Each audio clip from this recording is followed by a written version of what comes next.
Ceux qui me disent Seigneur, Seigneur, n'entreront pas tous dans le royaume des cieux, mais celui-là seul qui fait la volonté de mon Père qui est dans les cieux.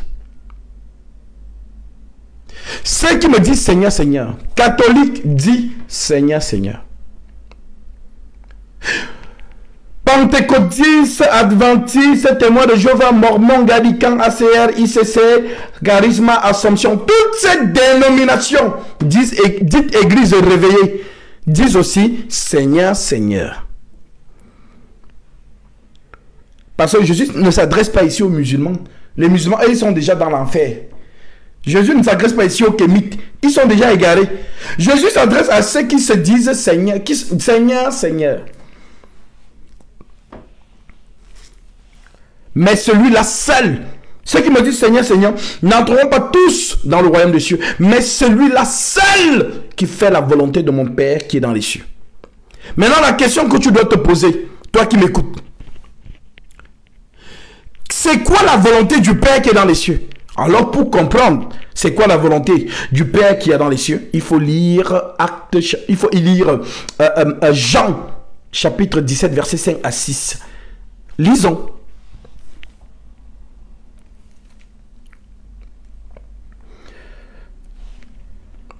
L'Écriture déclare: et maintenant, toi, Père, glorifie-moi auprès de toi-même de la gloire que j'avais auprès de toi avant que le monde fût. J'ai fait connaître ton nom aux hommes que tu m'as donné du milieu du monde. Ils étaient à toi et tu me les as donnés. Et ils ont gardé ta parole. Voilà la volonté du Père qui est dans les cieux. Maintenant, continuons. Matthieu 7 ans. L'Écriture continue en disant: plusieurs me diront en ce jour-là: Seigneur, Seigneur, n'avons-nous pas prophétisé par ton nom? Tu as vu, il a prophétisé. Et ce qu'il a dit sur ma vie s'est accompli. Oh, c'est vraiment un homme de Dieu. Qui t'a dit ça? Qui t'a dit ça? Voici le maître, le vrai Jésus-Christ lui-même qui parle. Seigneur, Seigneur, n'avons-nous pas chassé les démons par ton nom? Ou tu as vu comment la fille là est tombée? Vraiment, le démon a fui. Vraiment, c'est un homme de Dieu. Il a l'onction. Qui t'a dit ça? Qui t'a dit ça? Jésus continue. Seigneur, Seigneur, n'avons-nous pas fait beaucoup de miracles par ton nom? Ouh, tu as vu, il a fait que l'argent apparaît dans mon Orange Money. C'est vraiment un homme de Dieu. Joël Tatou, magicien que tu es. Au Gabon, les gens étaient en salle. Oh, j'ai reçu. Au Cameroun, pareil. J'ai reçu 10 000 francs dans mon Orange Money. C'est vraiment un homme de Dieu. Voilà le baromètre des fils de la perdition. Je vous le déclare au nom de Jésus-Christ. Le Seigneur a dit: je leur enverrai un esprit d'égarement pour qu'ils croient au mensonge. Ces faux hommes de Dieu-là ont un rôle bien spécifique. C'est de ramener tous les fils de la perdition et toutes les filles de la perdition dans l'enfer. C'est pourquoi vous courez tous là-bas. Dès que vous entendez fire, tout le monde court. Ah, vraiment, l'onction. L'onction. Vous cherchez l'onction. Oui, c'est l'aspirateur. Donc, eux-mêmes et vous, vous allez aller en enfer. C'est le pourquoi, c'est-à-dire, vous êtes séduits par ces choses. Oh, homme de Dieu, localise-moi, localise-moi. Oh, homme de Dieu, localise-moi. C'est le GPS. C'est le GPS. C'est le GPS. Localise-moi, localise-moi, oh homme de Dieu.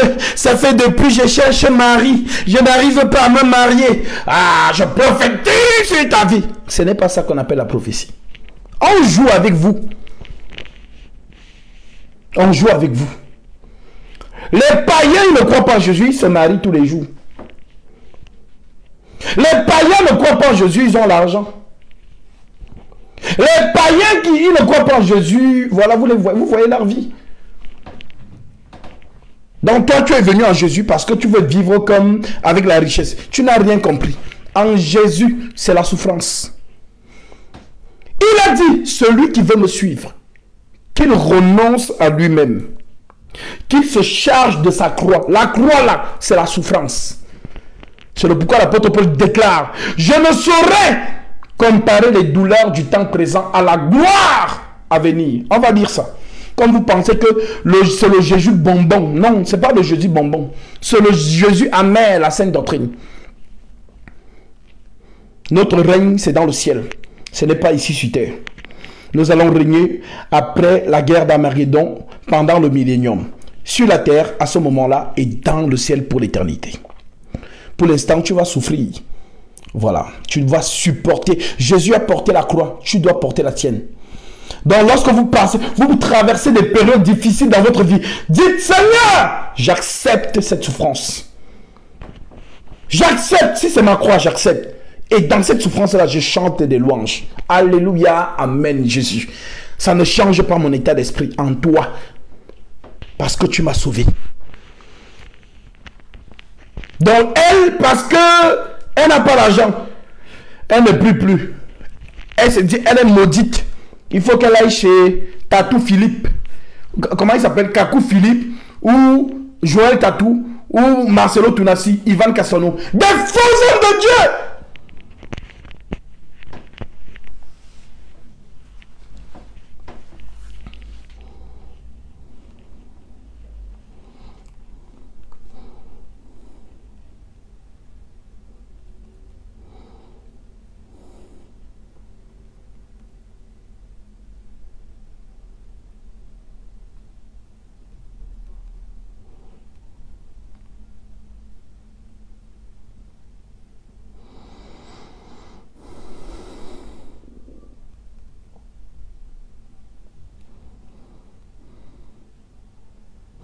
Romains 8, 18. J'estime que les souffrances du temps présent ne sauraient être comparées à la gloire à venir qui sera révélée pour nous.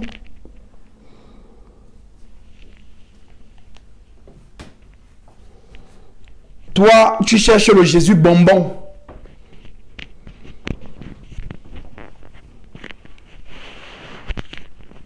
Il a dit lui-même que celui qui veut me suivre, je vais lire aussi pour tout le monde.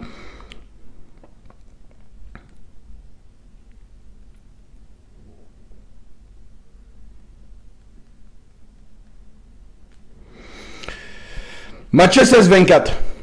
Alors Jésus dit à ses disciples, si quelqu'un veut venir après moi, qu'il renonce à lui-même. Est-ce que tu as renoncé à toi? Non, tu es encore belle. Tu te trouves encore belle. Voilà. Tu es chargée. Tu es vraiment bien harmonieuse. Tu es comme une guitare. Voilà. Donc tu es belle. Tu n'as pas encore renoncé à toi-même. Tu t'aimes encore. Tu n'es pas encore morte. Parce qu'une morte ne regarde pas si elle est belle. Un mort ne regarde pas s'il est beau.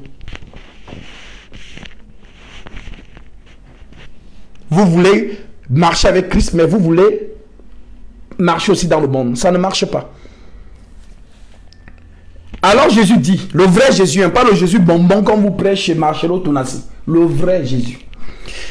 Alors, Jésus dit, si un disciple, alors Jésus dit à ses disciples, si quelqu'un veut venir après moi, qu'il renonce à lui-même, virgule, qu'il se charge de sa croix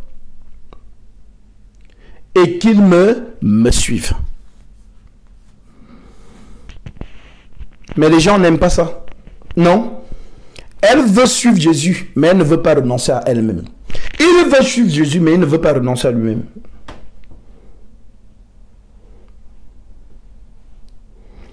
Elle n'aime pas la souffrance, non. Alors pourquoi il a dit cela? Si quelqu'un veut me suivre, qu'il se charge de sa croix. Mais les faux hommes de Dieu là sont en train, non, si tu es pauvre, ça veut dire que tu es un fils de la perdition. Les fils de Dieu sont riches. Certains disent même que Jésus, il n'entrait pas seulement, il n'entrait pas chez les pauvres, il entrait seulement chez les riches.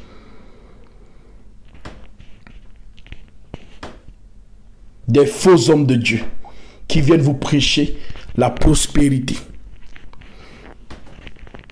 Viens, Jésus, tu seras ceci.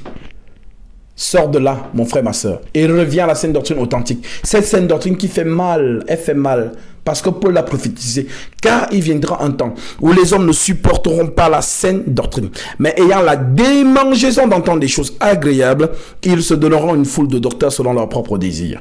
Détourneront l'oreille de la vérité et se tourneront vers des fables. Nous sommes en plein dedans. Ils n'aiment pas la saine doctrine. Non, la saine doctrine, c'est amer. Non, quand tu prêches la saine doctrine, on dit non, tu es radical. Non, tu es radical. Ça, c'était avant. Nous sommes en 2022 aujourd'hui. Ben, c'est normal. Paul a prophétisé. Ne vous y trompez pas par des faux raisonnements. Vous irez en enfer si vous ne respectez pas script, c'est-à-dire fidèlement la saine doctrine des apôtres. Paul a été clair. Il a dit lui-même. Hein. Voilà. Je lis le dernier verset et je prends ceux qui veulent poser des questions. Alors, en Corinthiens 15, voilà que beaucoup ne lisent jamais.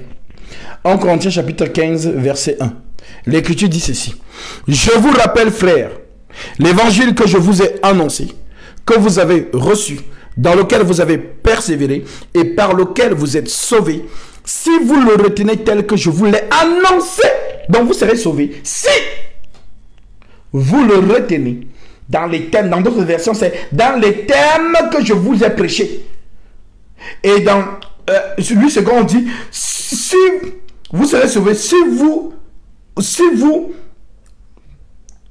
sauvés, si vous retenez tel que je vous l'ai annoncé. Autrement, vous aurez cru en vain. Vous irez en enfer. Votre foi est vaine. Bâtissez vos maisons sur le roc. Sortez des Jésus bonbons, Jésus industriel. Voilà, là-bas c'est industriel. Hein. Voilà. Et chez nous ici sur le bio, ça dit c'est amer. La saine doctrine est amère. Il n'y a que les enfants de Dieu qui supportent l'amertume. Il n'y a que les enfants de Dieu qui supportent l'amertume. La saine doctrine c'est amer. Quand l'Écriture dit, je veux aussi que les femmes vêtues d'une manière décente, avec pudeur et modestie, ne se parlent ni détresse. C'est amer. Mais elle, non, elle aime ses tresses. Elle aime les brésiliennes. Elle aime les Beyoncé, les canadiennes, les camerounaises. Donc ce sont les noms de coiffure. Hein. Non, elle aime ça. Elle, non. Moi j'aime, voilà, je suis belle comme ça. Jésus ne regarde pas l'apparence, il regarde juste le cœur. Donc elle veut faire croire que son cœur est propre, mais son extérieur est sale. Non, ce n'est pas le vrai Jésus. Ça, c'est le Jésus de ton cerveau. C'est le Jésus de tes raisonnements. Mais le vrai Jésus, l'Écriture est amère. Moi-même, je sais que si j'étais une femme là, c'est-à-dire le Saint-Esprit insiste même.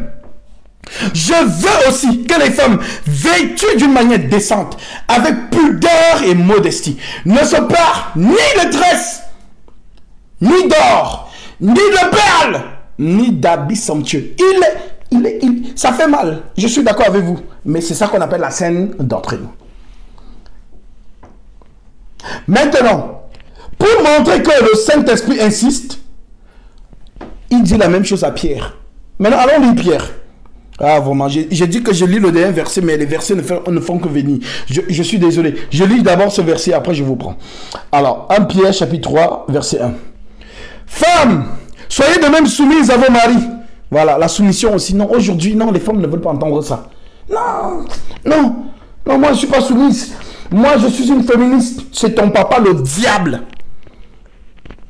Le tourbillon du féminisme, c'est votre père, c'est le diable. Parce que dans l'hierarchie de Jésus-Christ, il y a un ordre. Dans l'église, le monde de Christ, le royaume de Christ, il y a un ordre. Christ est le chef de tout homme. L'homme est le chef de la femme. Tu dois dire Amen. Ton mari, ce n'est pas ton égal. C'est ton chef sous ordre de Jésus-Christ. Si tu es fâché, va chez ton papa, le diable. Là-bas, tu seras féministe. Mais ici, dans l'église de Christ, il y a l'ordre.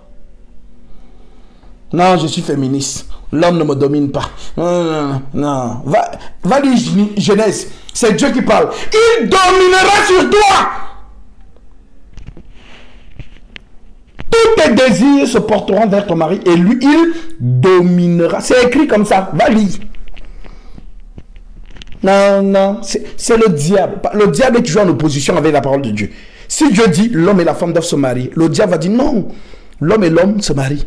Si Dieu dit l'homme est le chef de la femme, le diable va dire non, tu es une femme caviar, tu es une femme de prestige. Elles ont les noms, hein. Tu es une femme de caractère, tu es une femme fatale, tu es une femme, voilà quoi. Vous connaissez les thèmes. Donc elle, non, l'homme, non, quel homme va régner sur moi? Ton papa, c'est le diable. Voilà. Mais si toi, ma soeur en Christ, si tu écoutes la parole du Christ, il insiste. Femmes, soyez de même soumises à vos maris, afin que si quelques-uns n'obéissent point à la parole, ils soient gagnés sans parole par la conduite de leur femme, en voyant votre manière de vivre chaste et réservée. Est-ce qu'on connaît même le mot chaste? Regardez bien dans vos discours, dans le vocabulaire du monde, hein, dans les sociétés. Est-ce que vous entendez beaucoup le mot chaste? Le mot sainteté. C'est le mot, ma chérie, tu es zo. Non, tu es sexy. Non, vraiment. Quand Dieu te créait, il était concentré. Façon, tu es en forme là. Elle aussi, elle est contente. Elle prend sa robe moulante, elle moule. Donc elle moule encore bien pour que les formes se voient encore bien. Donc lorsque les gens font des accidents parce qu'ils veulent regarder, il y a des accidents. Voilà. Donc c'est le diable qui pêche. Donc quand le diable passe, il y a la mort. Quand le diable passe, il crée la mort. Donc pendant que tu es dans ta voiture, tu regardes, tu as cogné celui du devant. Il descend de sa voiture, c'est la bagarre qui commence. Mais elle est passée. Elle est déjà passée. Parce que son corps est une puissance. Son corps déstabilise. Son corps peut créer des divisions dans des familles. Remarquez bien. Vous voyez ton propre fils que tu as mis dans le monde. Tu as payé ses études. Il est devenu ce qu'il est devenu aujourd'hui. À cause des fesses d'une femme. À cause de sa morphologie. Il ne respecte plus sa mère. C'est maintenant sa femme. Si tu ne fais pas ça, tu ne me touches plus. Avant d'envoyer quelque chose à ta mère, tu dois d'abord me donner l'autorisation. Ah mon fils, vraiment je suis malade. Est-ce que tu peux m'envoyer même des doliprane? Ah maman, je n'ai pas l'argent. Parce que la sorcière à la maison a dit que si tu donnes sans me consulter, tu ne me touches plus. Et lui, il est gourmand du corps de sa femme. Et Dieu en parle dans Proverbe 7. Les femmes que vous devez éviter. Les sorcières. Donc aujourd'hui, elles sont sexy. Ayez non cette parure extérieure. C'est le Saint-Esprit qui dit. Ce n'est pas Gatsby, ne me détestez pas. Ça, c'est la sainte doctrine, c'est amer. Ici, non, vous allez pleurer. Si vous ne voulez pas pleurer, allez, c'est Marcello Tounassi. Ivan Castano, Joss Meyer, Ellen White, Joël Tatou. Voilà. Là-bas, vous faites ce que vous voulez. Dieu ne regarde pas l'apparence, mais plutôt le cœur. Mais ici, là, on pleure beaucoup. Parce que les désirs de l'esprit sont contraires à ceux de la chair. C'est écrit. Les désirs de la chair sont contraires à ceux de l'esprit. Ayez non cette parure extérieure qui consiste dans les cheveux tressés. Le Saint-Esprit insiste. Il le dit à Paul, il le dit à Pierre. Qui consiste dans les cheveux tressés. Dans les ornements d'or. Ou les habits qu'on revêt. Dans vos habits là. Vous comprenez. On voit, elles sont pleines sur TikTok. Voilà, elles font les TikTok. Elles mettent le verset en bas. Dieu a tant aimé le monde. Mais lorsque tu vois la personne sexy jusqu'à... au point où même on ne lit pas le verset. Mais le garçon qui regarde, lui, il s'imagine seulement comment il est en train d'appuyer sa poitrine. Il s'imagine comment il est déjà seulement en train de coucher avec elle. Elles font semblant. Dans un même verset, elle met une louange même. Parfois, certaines mettent des louanges. Elle commence à se trémousser. Oh, Jésus m'a sauvé, je suis la princesse de Dieu. Mais quand tu regardes son apparence, tu vois toute la poitrine est dehors. C'est à cause de vous que le nom de notre Seigneur est blasphémé parmi les païens. Vos faiblesses, vraiment en cachette. Mais lorsque vous vous montrez en public, vous êtes des ambassadrices et des ambassadeurs de Jésus-Christ. Donc votre image est automatiquement liée au Père Céleste. Vous vous comportez bien, on va dire, non, franchement, ce sont les filles de Jésus-Christ. Chapeau. Vous vous comportez mal, non, elles disent qu'elles sont les filles de Jésus-Christ. Vraiment, Jésus là, c'est ce que nous voyons aujourd'hui. Hier encore, je le disais. Lorsque tu marches, je reviens du baptême là, et tout. Et voilà, ça m'arrive tous les jours, quand je descends là, en plein, donc à Paris, quand tu marches. Dès que tu vois les religieuses catholiques là, tu comprends directement que ce sont des religieuses. Parce que tu les reconnais par leur apparence. Dès que tu vois une musulmane, c'est une musulmane, tu les reconnais direct par leur apparence. Mais dès que tu vois une qui se dit chrétienne, tu ne sais même pas si c'est une chrétienne. Tu ne sais pas. Si elle ne te dit pas qu'elle est chrétienne, tu ne sais pas. On n'arrive pas à identifier les chrétiens, les chrétiennes. Non. Jugez-en vous-même dans la société. Regardez bien. Jugez-en vous-même. Vous-même faites le constat. Et pourtant, à Antioche, on les a surnommés chrétiens par moquerie. Parce qu'on voyait en eux l'attitude de Jésus. Donc on reconnaissait que ils sont pieux comme Jésus. Ce sont des chrétiens, des gens qui suivent Jésus. Mais aujourd'hui là, s'il te plaît, en tout cas, moi je vis sur Paris. Ceux qui habitent à Yopougon, ou bien à Djamé, ou à Cocody, ou bien à Yaoundé, Douala, voilà, à Dakar, voilà, à Kinshasa. Remarquez bien, quand vous regardez la foule, montrez une chrétienne. Genre, tu marches en route, tu ne peux même pas reconnaître ta sœur en Christ. Tu ne peux pas la reconnaître. Parce qu'elle est fondue dans la masse. Elle est sexy comme les filles du monde. Comment tu sauras que non, c'est ma sœur? Mais elle va te dire, je suis chrétienne. Alléluia. Amen. Oh, vraiment, que Jésus-Christ vous fasse grâce. Le diable est rusé. Il prend la piété, il donne aux musulmanes. Elles n'ont pas Jésus-Christ, mais elles sont pieuses. Donc leur piété n'a pas de sens. Parce qu'elle n'est pas imprégnée du Saint-Esprit. Mais là où il y a la vérité, là, il vous laisse avec la vérité, mais il enlève l'apparence de la piété. Et lorsque tu vas venir vers la sœur, que, ma sœur, vraiment, je suis venu t'exhorter avec la parole de Dieu. On va prendre 1 Pierre, chapitre 3, verset 1. Chapitre 3, verset 3. Ayez non cette parure extérieure, qui consiste dans les cheveux tressés, dans les ornements d'or, ou les habits qu'on revêt. Va avec ça là-bas! Ça, c'était avant. Nous sommes en 2022 aujourd'hui. De toute manière, Dieu ne regarde pas l'apparence. Il regarde juste le cœur.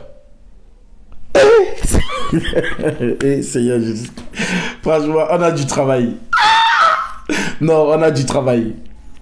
On a du travail. On a du travail. C'est ce qu'elle te dit aujourd'hui. Ou bien même tu ne jugeras pas. Ma soeur, je ne t'ai pas jugé. Jésus dit, ne jugez pas selon l'apparence, mais jugez selon la justice. Voici la justice ici, le verset. Le verset dit, ma soeur, ayez non cette parure extérieure qui consiste dans les cheveux tressés, ou les ornements d'or, ou les habits qu'on revêt.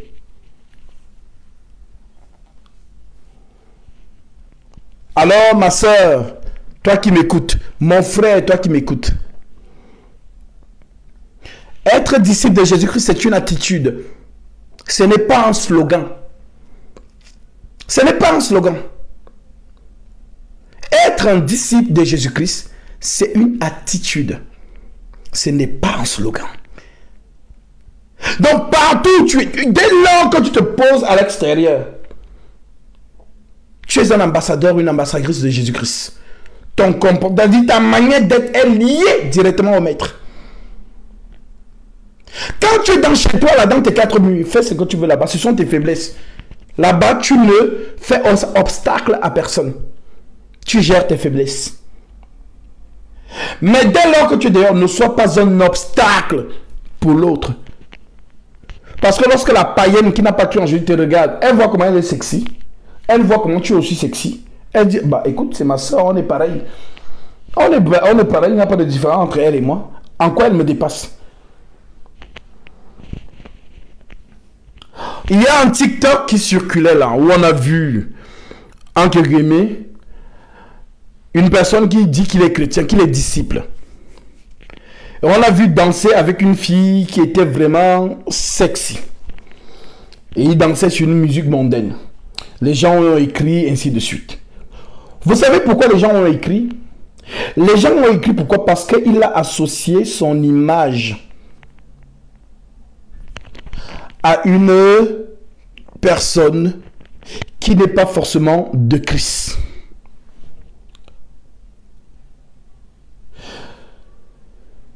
Il y a une chose, quand tu prêches la parole,